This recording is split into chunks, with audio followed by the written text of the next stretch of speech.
I think that the investigation that began with the NYPD and is now involving federal authorities is bearing that out, and particularly based on the words of the perpetrators themselves. I think that there really needs to be an all-out effort to ensure that folks understand that just because there are people with differing views in the city who are engaging in demonstrations and you may dislike and even hate the views that they espouse, that's not an excuse to engage in violence against them. And that seems to be what these two individuals did. They wanted to attack and harm and maim people. Thankfully, that didn't happen. It's just by the grace of God it didn't. But these kids need to have the book thrown at them because they are dangerous entities. And anyone out there who's like them needs to get a clear message that this is unacceptable and that you're going to be met with the full force of the law.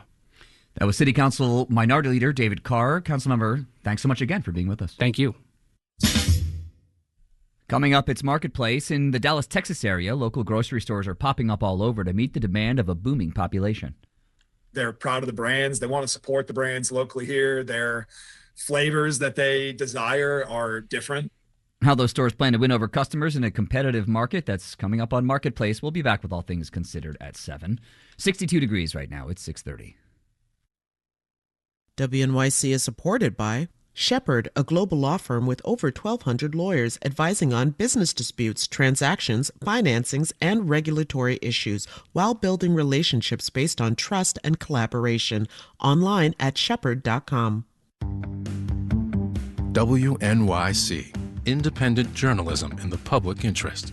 93.9 FM and AM 820. NPR News and the New York Conversation. Marketplace is supported by Schwab. At Schwab, investors get choices ranging from self-directed investing to full-service wealth management all in one place. Learn more at schwab.com. The oil markets wake up to the war. From American Public Media, this is Marketplace. Marketplace is supported by GEP, at the forefront of agentic procurement orchestration and autonomous supply chains. With GEP Smart Software, GEP Key Agentic AI, and Strategy Consulting, GEP works to help business optimize value and reduce risk.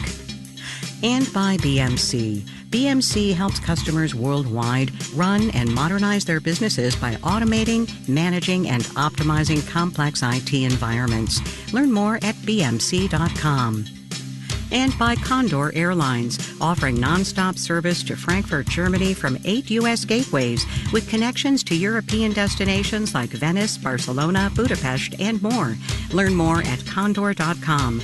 Condor Airlines. Welcome aboard. In Washington, I'm Kimberly Adams in for Kai Rizdal. It's Monday, March 9th. Good to have you along. It's been a little more than a week since the U.S. attacked Iran, starting a war in the Middle East. And today, the oil markets finally seem to notice. The price for a barrel of Brent crude soared to over $100 before coming back down. We haven't seen this kind of shock to the system since Russia invaded Ukraine in 2022. And so to help explain what all this means for the American consumers, as well as the broader economy, we called up Catherine Rampell at MSM Now and The Bulwark. We hear from her on the occasional Friday. Catherine, good to speak with you on a Monday, a wild, wild Monday. Hey. A wild Monday. Thanks for having me, Kimberly. Yeah, so anybody who's driven by a gas station in the last week will have already seen the gas prices are up. How much of the impact from the war is already reflected in those prices that we're seeing at the pump, and how much worse are they going to get? Well, it does depend, obviously, what happens with oil, and it has been a roller coaster in the last 24 hours, let's say, where, as you mentioned, oil had shot up, I think touching as high as $119 a barrel, and it's now, last I had looked anyway, it was below 90, in part because of things that Donald Trump is saying. So, he can move markets, so who knows. But at the very least, if there is a sustained disruption in the Strait of Hormuz, you should expect gases to continue rising. And that's because at this point, the problem is not only that ships, tankers that would be carrying energy can't get through, it's that the countries that are producing the oil are running out of places to store it because they can't ship it out. So I had seen something earlier today suggesting that even if everything were to, go back to normal today, right? If shipping lanes reopened and tankers could get through, it could take a couple of months before things actually normalized in terms of oil and natural gas, for that matter, being able to get back into production and shipped around the world. So all of that suggests that there could be prolonged consequences at the pump and in other things that Americans buy. But again, lots of contingencies there depending on how long this thing lasts. I mentioned 2022 earlier when we saw that big hike in oil prices after Russia invaded Ukraine. But in 2022, unemployment was super duper low. And right now, our economy isn't looking quite as strong, especially that jobs report last Friday. Do you think that we're going to feel this price shock differently than we did in 2022? There's certainly a lot more fragility in the economy. You mentioned the job market is looking weaker. We've lost jobs in 6 of the last 12 months, something like that. So there's weakness in the job market. We already have inflation still above target. That was the case, of course, in 2022 as well. But it has been a while now, so when you see a shock like this, there is the risk that it becomes somewhat self-perpetuating, that it's not just a one-time shock and that things go back to normal, but it feeds into higher inflation expectations. We haven't seen that yet, to be clear, but that is something that presumably the Federal Reserve is worried about. And I have seen economic analysts today and over the weekend bringing back the dreaded R word, the risk of recession, precisely because there are these frailties in the economy. The one sector that seems to be doing well, that related to artificial intelligence and the data center build out and all of the economic activity related to that, is also a little bit iffy. And there's a question of, how much would it take to knock us off course? And certainly, it's not a foregone conclusion, but having something like a big oil shock can disrupt the economy. I mean, it's already disrupting supply chains around the world. We saw the knock-on consequences of something like that most recently during COVID. And so there are a lot of potential ripple effects that we haven't felt yet that when you have, not the greatest foundation for the economy, could be troubling and could lead to greater pain. Yeah, you really lay this out in your piece in the Bulwark, because there's a couple other commodities that are already feeling this. Yes, absolutely. So it's not just oil, right? Oil, 20% of the world's oil normally transits through the Strait of Hormuz on Iran's southern coast, but there's a lot of other stuff too. A huge portion of the world's fertilizer, or at least feedstock for the world's fertilizer, which is used to grow crops. That also goes through the strait, and that can lead to downstream higher costs for food prices. We're already seeing crop prices, for example, fertilizer prices and crop prices, for that matter, get more expensive. Lots of other production happens in that area. So there's a lot of aluminum that is produced in Qatar, and several different aluminum smelters have had to shut down, at least partially or perhaps entirely, because they're not getting enough energy, because liquefied natural gas is no longer able to transit. So there are these, again, knock-on effects that happen. So it's not just about oil. It's not really just an oil crisis. It's an everything crisis, essentially, because you have energy that is used to ship things around the world, byproducts of oil production and refining go into lots of other products. And so you can see these much broader effects. All over the economy. Catherine Rampell at MSN Now and The Bulwark. You should definitely check out her piece there. Thank you so much, Catherine. Thanks, Kimberly. Like we were saying, just a wild, wild day in the markets. We'll have the details when we do the numbers.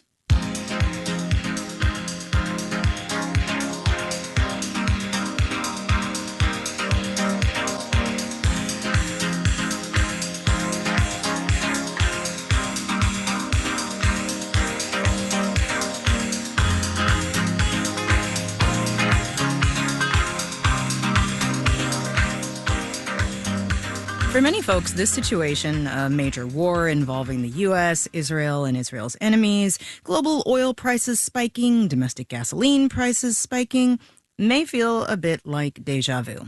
All this happened back in 1973 during the Yom Kippur War, and then prices spiked again in 1979 after the Iranian Revolution. More than 50 years later, is the situation really so analogous? And are there any lessons to learn from the past? We gave Marketplace's Mitchell Hartman today's history assignment. Roll the clock back to 1973. Richard Nixon was president. The U.S. was then far and away the biggest economy in the world. And, says Princeton historian Julian Zelizer, this was a culture after World War II built around automobiles, around highways, around driving, new suburban homes, which required a lot of heating.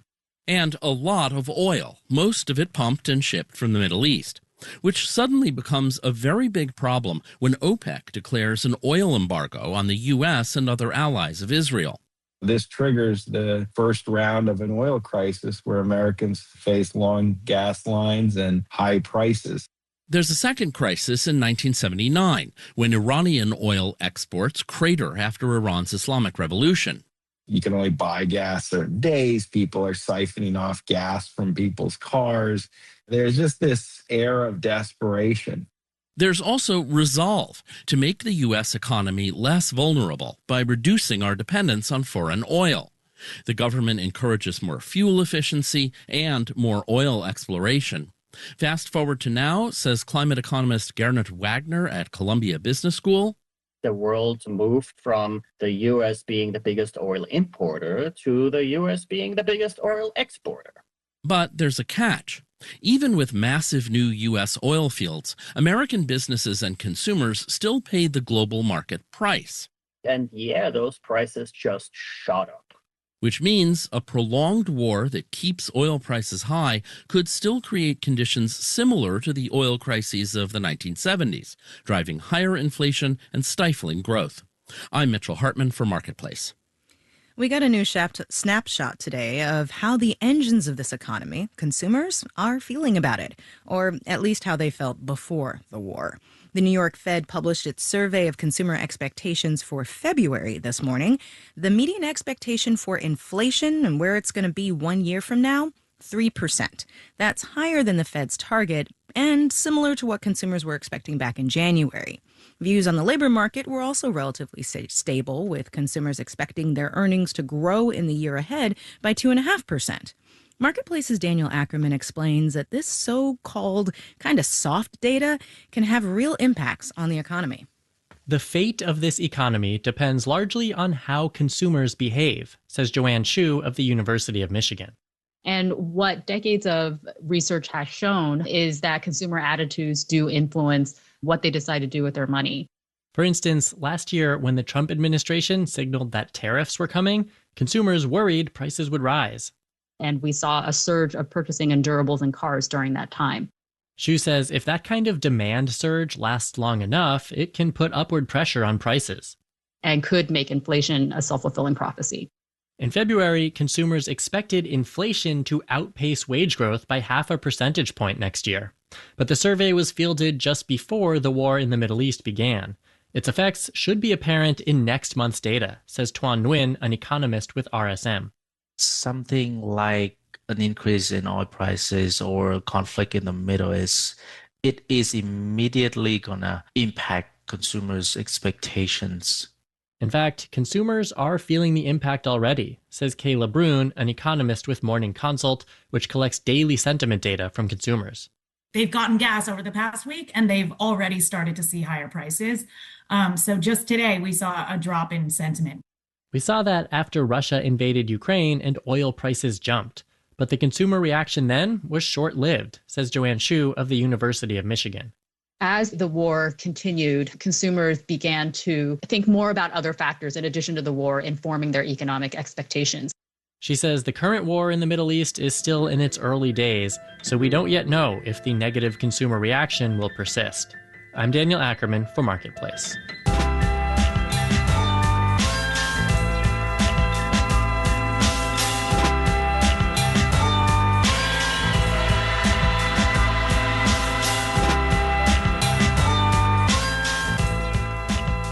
Consumer expectations also shape how willing folks are to splurge on big and little purchases, like maybe the newest viral culinary craze. Take, for example, a yam called ube, with violet-colored ube lattes, pastries, and even cocktails. According to the research firm Datassential, ube appeared in 3 times as many restaurant menus in 2025 compared to 2021. Eilina Pang wrote about America's obsession with ube and what it means for its supply chain in Bloomberg the other day. Thanks for being here, Eilina. Of course. Thanks for having me. So tell me a little bit more about where and how ube is grown. Yeah, ube is largely grown in the Philippines. They're one of the world's biggest producers, and they have been growing it for centuries, both for indigenous populations as well as for export. And now we're really seeing that global export market, both to the US and Europe, boom quite a bit. What's behind the growth right now? There's really 2 main factors that are driving the popularity. And so the first one is obviously the color. Ube is like a bright purple root. And then the other factor I think that has been driving it is just a broader interest in Asian foods and in Southeast Asian flavors. And when you're putting something like ube into a sweet treat, that tends to be an approachable way into a new cuisine. How much capacity is there in the Philippines or even elsewhere to kind of expand production to catch up with this growing demand? I'm told that there's actually quite a bit of capacity to expand production in terms of land in the Philippines. But really where they're struggling right now is actually being able to get more of the ube crop into the ground. And so every single time you grow ube, you basically have to save some of your old crop. But because a lot of the farms in the country are smaller operations, oftentimes they will sell the entire crop. And so the government has actually invested pretty heavily in encouraging farmers to replant. And in some provinces, the government has even been buying back some of that raw ube to ensure that there's enough for farmers to keep replanting and keep expanding production. So because we are talking about Asia, I have to ask about tariffs. As inconsistent as they are, how are the tariffs affecting the ube supply chain? Yeah, well, a lot of the Filipino ube supply chain is absorbed domestically. I did speak to a chocolatier based in New York who mentioned that some of the suppliers have actually stopped selling to the U.S. entirely. And so he's been sort of circumventing that by just making more business trips to establish direct relationships with farmers or like even bring back some of the ube himself. How much of this, growth in global demand and increase in purchasing of ube, especially these exports, how much of this is translating to the farmers themselves? Yeah, ube farmers are definitely in a good moment right now. And there are also, both on like the private consultant side and also the government side, a push to make sure that more of that gets back to farmers.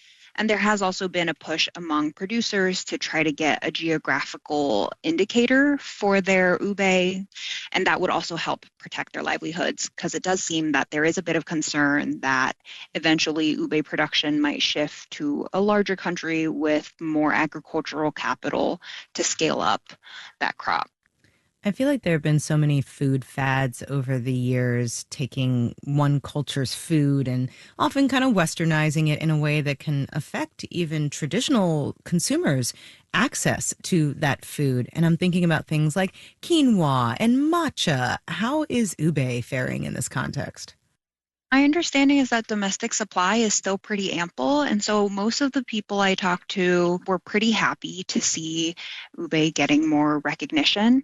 I think the continual push there is just to make sure that the understanding of what it is isn't lost, and that there continues to be a conversation about making sure that those profits do ultimately flow towards the farmer at the end of the day.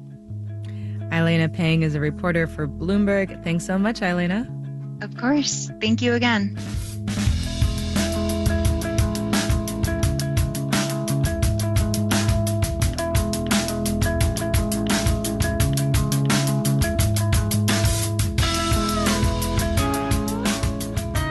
Coming up.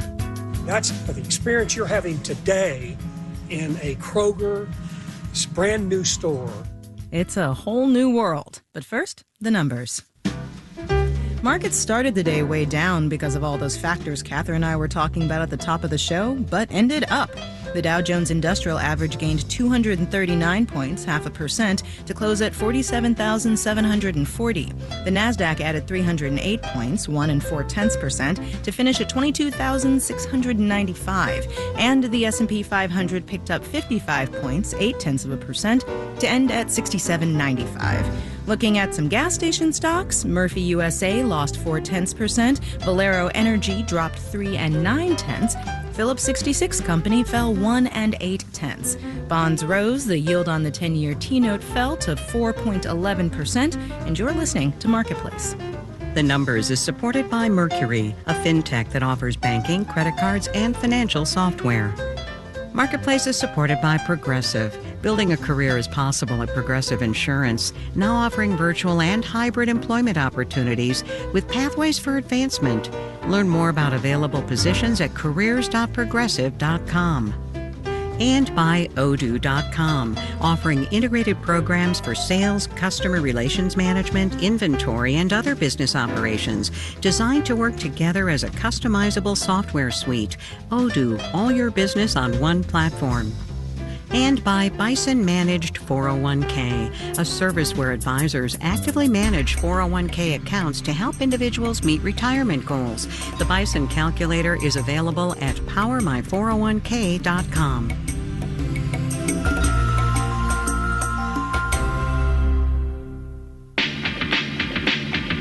Andre Fowles is the culinary director of Miss Lily's.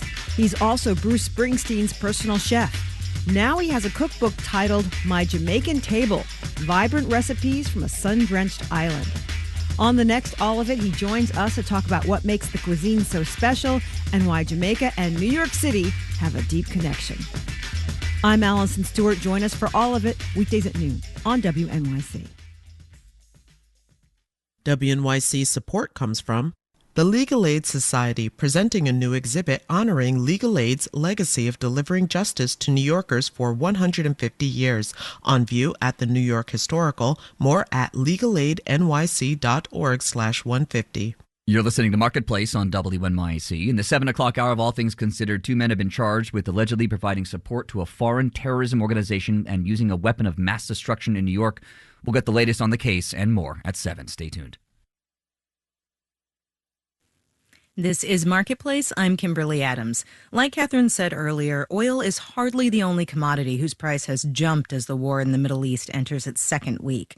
The palm oil that makes your peanut butter smooth hit its highest price in more than a year. Wheat is at its highest in almost 2 years. Soybeans and corn are up too.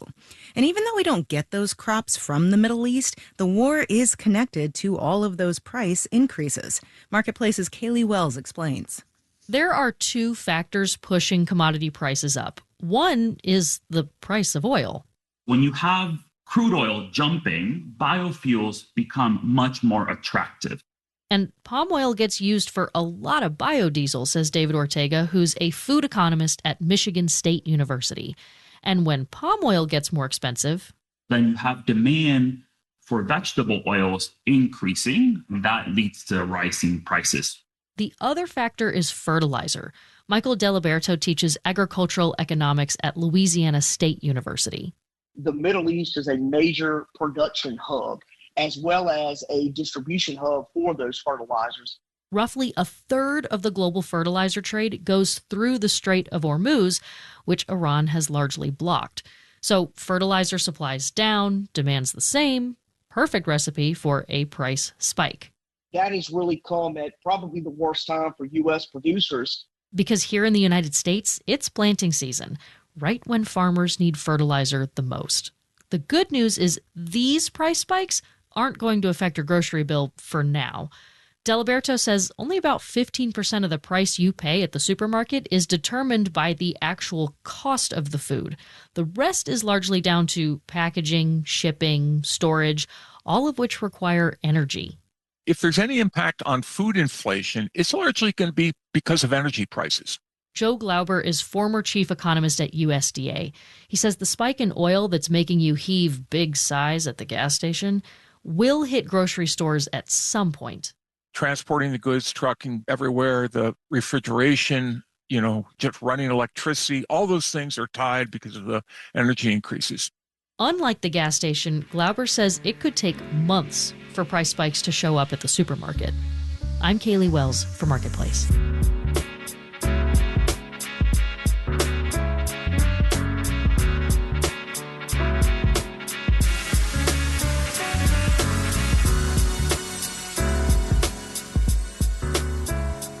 Staying on the food beat, more and more new grocery stores are popping up in southern cities. That new construction is meeting pent-up demand after millions migrated to Sunbelt states like Arizona and Texas over the last several years.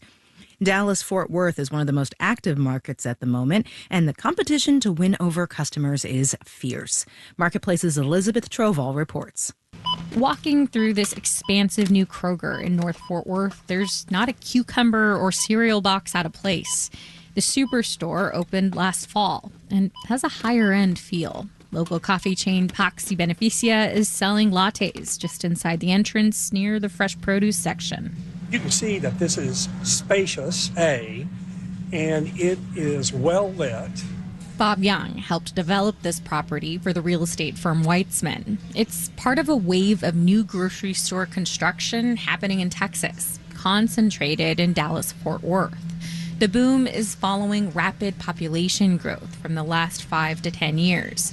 Grocers like H Mart, H-E-B, and Costco are building to meet that pent-up demand. Development jumped. Can it be competitive? Yes. In Texas, the grocery wars are on.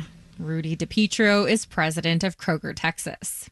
We have a strong competitive set here in DFW. Walmart, H-E-B, the Albertsons group has, Tom Thumb, maybe the most competitive grocery retail dynamic in the country. He says they're running a new Texas playbook that leans into state pride. They're proud of the brands. They want to support the brands locally here. Their flavors that they desire are different. And you can really feel the Texas in this new store. There's lots of Texas signage and products that give a local feel, like T-shirts from the local high school teams. It reminds me and real estate developer Bob Young of one of Kroger's fiercest competitors, Texas's own H-E-B, which has such a dedicated customer base that when a new store comes to town, it's a big deal. And they have people camping out at night to go into their store. That's something. You talk about customer loyalty. He says the H-E-B vibe in this Kroger is intentional. People that are close to winners or want to be a winner watch what winners do. And that's the experience you're having today in a Kroger brand new store. Grocers aspired to be like H-E-B because its following in Texas is cult-like. Here it's Texas pride, it's community, and the branding, my God. Everything in that store is shaped like Texas. This French guy on TikTok recently commented on H-E-B's use of Texas iconography in their stores. The chips, Texas-shaped. The cheese, Texas-shaped. They even have Texas-shaped pasta because apparently your digestive system won't recognize carbohydrate unless it looks like a map of the panhandle. H-E-B declined to be interviewed for this story, but they're also expanding their North Texas footprint. Directly across the street from this shiny new Kroger, H-E-B owns a vacant lot. One day, they will likely compete directly for customers, like Sharon Anderson, who I talked to in the Kroger parking lot. So H-E-B owns the property across the street. Do they? They do. Oh, come on, build it up, because I drive all the way over to the one over there off of Keller, Okay, so if that pops up, then you're going to probably not shop here. You would shop over there. It depends. I'd still hit it once in a while. And while these grocer rivalries may keep stores on their toes, it's customers like Anderson who benefit. In Fort Worth, Texas, I'm Elizabeth Troval for Marketplace.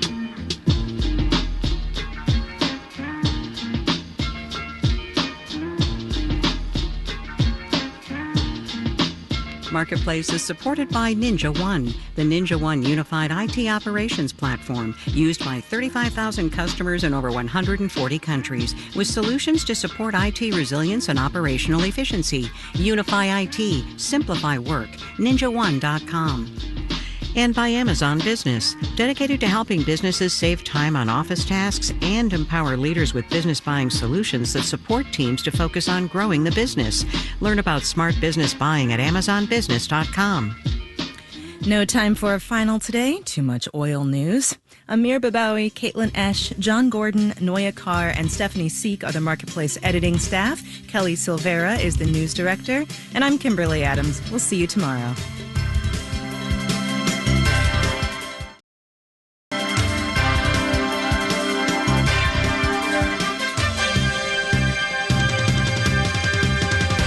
This is APM.